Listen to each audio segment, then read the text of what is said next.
Alright, so this is a suggestion via a donation. The name of the video is The Wolf Who Would Be King. This is coming from Casual Geographics. Let's go check it out. So we've talked about animals that have beef, but these animals have a whole three-way situation going on. So you might know that ravens and wolves have a business arrangement where ravens will lead them to food, whether it's fresh kills or prey, and in return the ravens get to eat the wolves' leftovers. Not only that, but it seems like the ravens will also form relationships with individual wolves in a pack and will even be seen playing with wolf pups. And that's where the coyotes come in. Coyotes are opportunists that can hunt, but they'll also try to score a free meal whenever they get the chance. Wolves hate coyotes because they'll steal their kills and will even delete any unprotected wolf pups. Coyotes hate wolves because wolves are everything they are but better in every way. Wolves will often murk them on sight. In rare cases, packs of coyotes will attempt to harass and bully lone, injured, or old wolves. Ravens don't mess with coyotes because they're competition. So here's what happens. Coyotes will often attempt to finesse some of the wolves' kill when they're not looking, which can result in ravens basically calling for a hit on them by making these loud alarm calls. These alarm calls get the attention of the wolves, who will then attempt to chase the coyote off. Sometimes they won't stop at just chasing. You're looking at about 5 wolves and 1 less coyote. And somewhere in the desert, roadrunners smoking a wily pack. And since ravens are scavengers, they get to eat what's left of the now life-canceled coyote. So basically the ravens will snitch on the coyotes to their big brother wolves. And if you know about ravens, they're 100% smart enough to do that.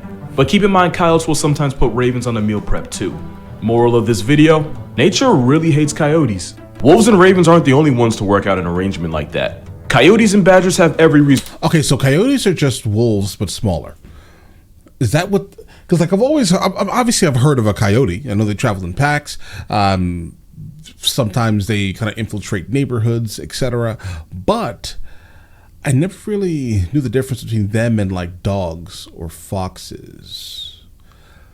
I'm just embarrassing myself right now, aren't I? I think I am. It's fine, right? I am who I am, right? I know sometimes I know a lot about something, and then other times I know nothing about the overall topics. It's a fact. It's just a fact of life, right? But here's the thing: a fox. I honestly cannot tell you the purpose of a fox, right? I'm guessing they're similar to coyotes, but they look prettier, maybe. And then wolves are like the alpha, obviously. They're like the alpha in that overall canine species, right? Okay, I'm just trying to put things together, guys. Apologies. Reason to hate each other, with coyotes sometimes turning on badgers and badgers occasionally flatlining coyote pups. But they'll put aside their differences because between the coyote's speed and the badger's burrowing, they make life infinitely more difficult for prairie dogs when they hunt together. Tarantulas will adopt humming frogs to protect their eggs from insects, and in return the tarantula protects the frog from the rest of the world. Even ants have allies. You see, ants in acacia trees have a business arrangement where the ants live inside the thorns of the acacia. The ants pay rent by attacking anything that attempts to eat from the acacia, and that can include other insects like crickets all the way to herbivores like giraffes and even elephants. And this partnership starts when the acacia produces a smell that attracts a queen ant the same way the smell of pie causes a cartoon character to defy gravity. And these ants aren't pushovers. If an animal like a giraffe threatens their home, then they'll swarm out en masse sting to the point where they can fend off animals millions of times their size. Like I said, ants are about that action, and if they were the same size as humans, they would end the entire world in one weekend. The ants' underground kingdom lets you see exactly what a motivated ant colony is capable of. It's a simulation strategy game that's gained over 35 million players worldwide in just its first year. That's almost an entire Canada. And this game lets you experience life. Game changer in 2021 schedule more than once. So to play the world's first ant simulator, get more fun little surprises. Okay, unless that's his code. You're a YouTuber who has to make a video promoting it, because apparently playing this game until the birds wake up isn't a valid excuse for that video being 2 days late. And with the special summer carnival coming, there is no better video. Get you some food, get comfortable, because this is a whole movie. The Druids were a famous wolf pack that pretty much dominated over in Yellowstone. At one point, the pack was 37 wolves strong, and yeah, that's a lot of wolves. At the time, it was one of the largest wolf packs ever recorded. The Druid pack were the rulers of Lamar Valley in Yellowstone, which was one of the most valuable hunting grounds in the entire area. Thanks to the thousands of elk that would pass through Lamar each year, and as a top pack, the Druids got full control of all that real estate.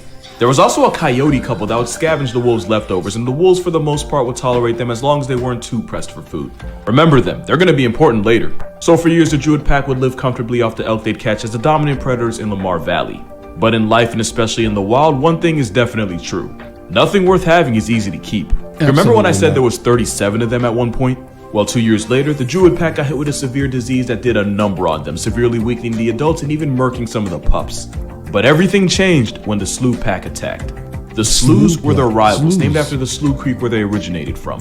And as the druids lost members and got weakened by disease, the slews slowly but surely started moving onto their home territory.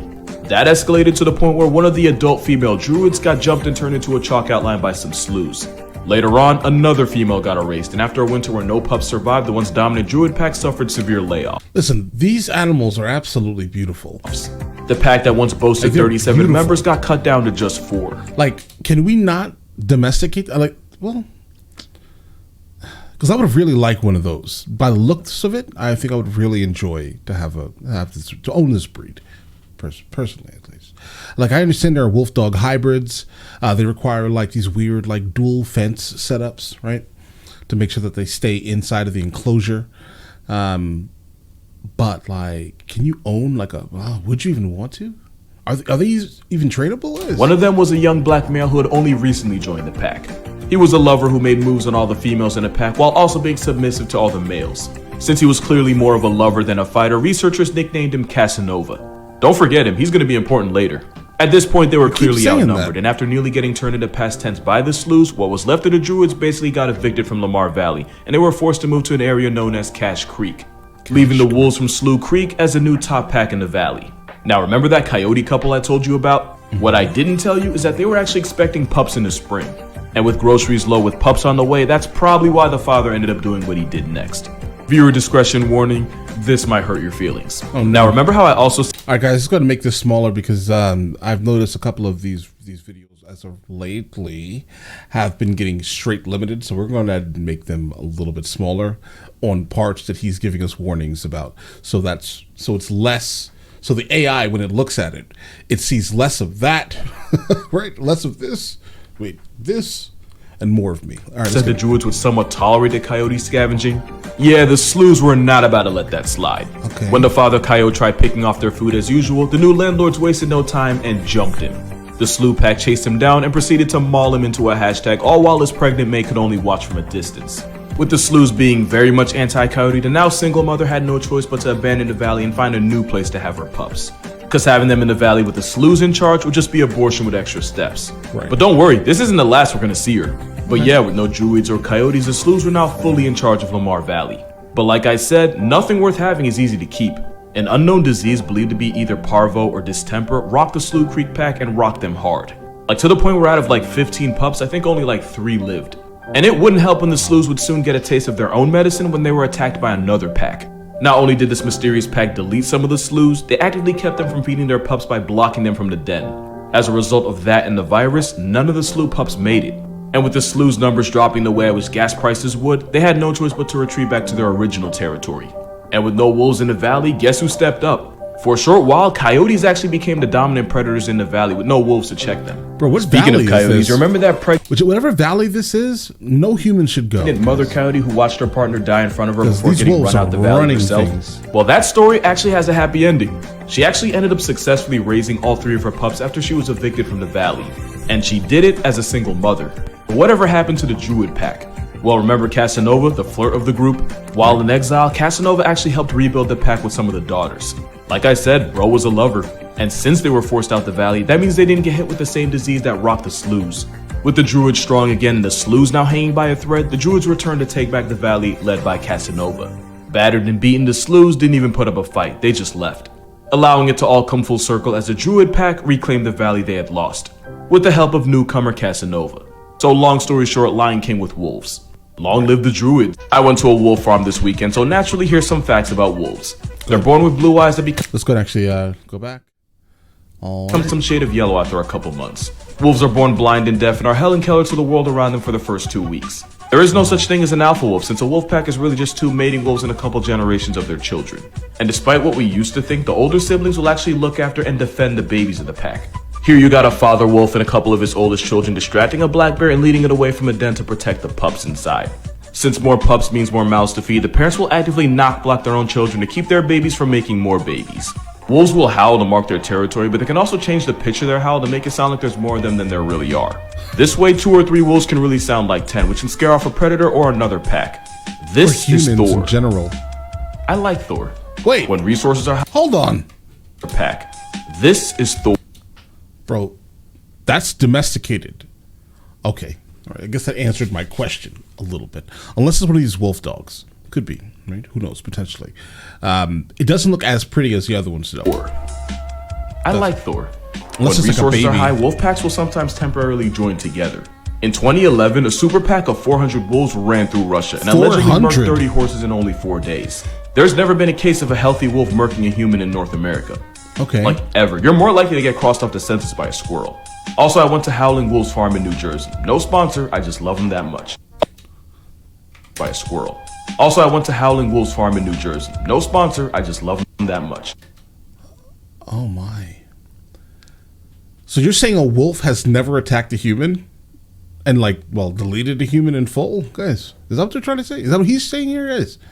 If that's the case, then why do I think that they're so ferocious? Probably the same reason why we think sharks are equally ferocious. Hollywood is to blame for a lot of nonsense. Hollywood and Disney, okay? Hollywood and Disney, not like Hollywood, Florida, but Hollywood. You get what I'm saying here, guys. Either way, but Hollywood and Disney are two things that have messed up society and Facebook. Oh yeah, coy wolves are a thing. They're taking over, and that could be a problem. Normally coyotes and wolves hate each other with every kind of prejudice. But with the wolf population nearly getting put in the gulag by a certain hairless primate, some wolves decided that a coyote was their last option. To be fair, weirder things have happened. Just ask the growler bears. This wolf-coyote collab resulted in... Growler bear? Grizzly and a polar bear? Oh, let me see it again. To be fair, weirder things have happened. Just ask the growler bears. Growler bear. Okay, noted. Growler bears. I thought a grizzly bear was like a melanated polar bear. I guess I was wrong. If they're two different species, I apologize, but they look the same. They're as vicious, equally. This wolf-coyote collab resulted in a canid with both parents' DNA, which is why we now have coy wolves.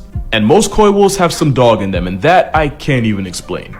Now here's why it could be a problem. Wolves are fluffy tanks, but they're naturally afraid of people.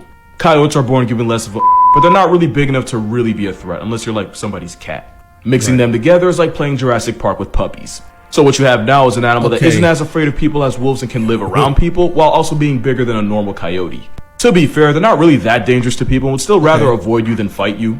Your pets are a different story with a worse ending. I can imagine. But in their defense, the only reason they exist is because we drained the wolves' dating pool to the point where they had to start piping coyotes. One thing about nature, she bites back. Don't act like you didn't hear me. Yes, growler bears are real, they're coming, and they might just be getting started. And yeah, it's exactly what it sounds like. Grizzlies and polar bears piping each other and producing a growler bear. Or a pizzly, it depends. Basically, if the father's a grizzly bear and the mother's a polar bear, then you'd call the cub a growler bear. But if the daddy's a polar bear, then you'd call it a pizzly. And just like with the coy wolf in America, this one's on us too. Basically, as temperatures keep rising, grizzly bears keep wandering further up north. At the same time, polar bears have to travel... Are the temperatures rising, or are our poles shifting? further south for groceries, since the sea ice to depend on to hunt seals is becoming just sea. So as the two bears end up in each other's area codes, the more they collab and create these hybrids. Now this hybrid is usually bigger than a grizzly, but smaller than a polar bear. And despite being a hybrid, it seems these mixed bears act more like polar bears. Yeah, that might not be a good thing. Now normally grizzlies and polar bears are on sight with each other, like to the point where one might attempt to eat the other. But just like how coyotes and wolves hooked up and created the coy wolf, again because of us, grizzlies and polar bears might end up making a whole new bear. We effed around and now we finna find out. We've all had this question at one point, and if you say you haven't, you're a liar. That question being, if we weren't here, what animal would run the world? You know what? This might be a hot take, but I really think we are one Thanos snap away from seeing crows in the driver's seat. Crows, ravens, corvids in general, they're all too smart for anyone else's good, and one day they're gonna turn on us, and it's gonna be bad. I'm not gonna talk about the fact that ravens are low-key domesticating wolves the same way we did, or that crows have the intelligence and a problem-solving ability of a 7-year-old. And you probably already know that crows are smart enough to drop nuts on crosswalks, pause, let a car run over it, and then wait for the walk sign to go claim their prize. Not only are crows smart enough to use tools, some scientists say the Caledonian crow has entered its own stone age. And while crows can't recognize their own reflection, they do understand how mirrors work. Basically, in an experiment, crows were able to find an object not in their direct line of sight by using its reflection in a nearby mirror. Not only can crows and ravens remember faces for years, but they'll go on to teach their kids not to mess with you. Both ravens and crows can hold grudges, especially if they feel like they've been wronged. When a crow sees another dead crow, it'll call out to its other crow bros and they'll investigate the cause of its death to make sure the area is still safe for them.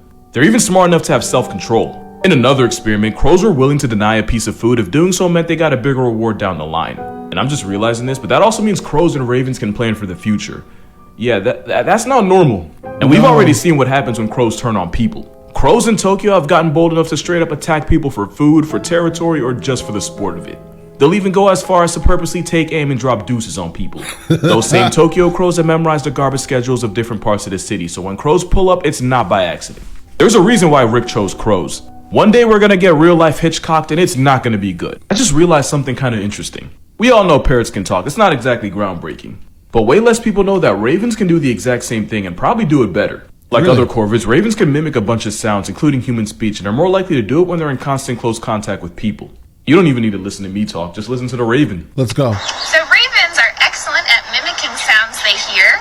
Mischief, can you say? Okay, that bird is gigantic. Maybe I've never seen a raven in real life, guys. That bird is absolutely gigantic.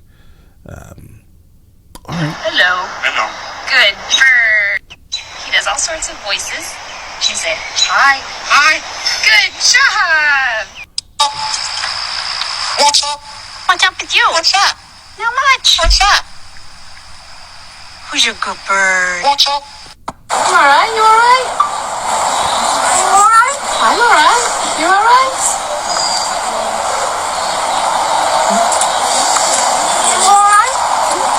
I wonder how many people got put in mental hospitals because nobody would believe the voices in their heads were actually a bird. Matter of fact, at one point that would probably get you a lobotomy. Guys,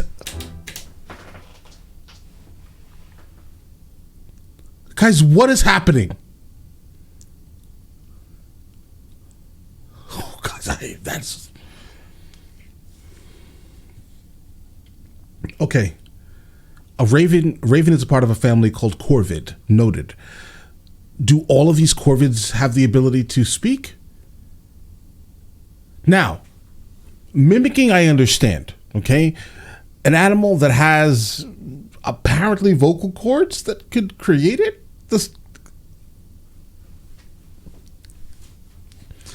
Oh, God, guys. Okay, so, obviously,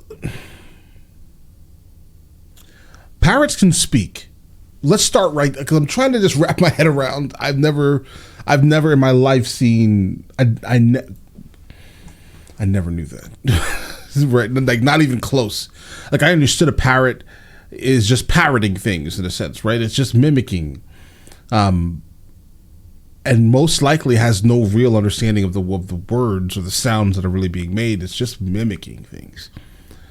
If the raven has the overall intelligence of a 7-year-old. Do they understand?